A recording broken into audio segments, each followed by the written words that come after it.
Tiga pemain muda PSM Makassar berpeluang perkuat timnas Indonesia U20.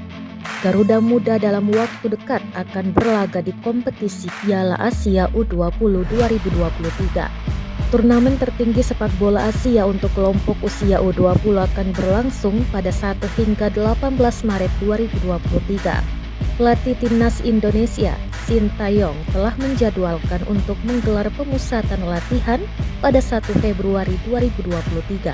Tiga pemain muda PSM Makassar bisa jadi pilihan juru taktik asal Korea Selatan tersebut, yakni Muhammad Saki Ashraf Huwaidi, Ricky Pratama, dan Ananda Raihan. Pasalnya, tiga pemain ini selalu mendapat kesempatan bermain reguler bersama Laskar Pinisi di Liga 1 musim ini.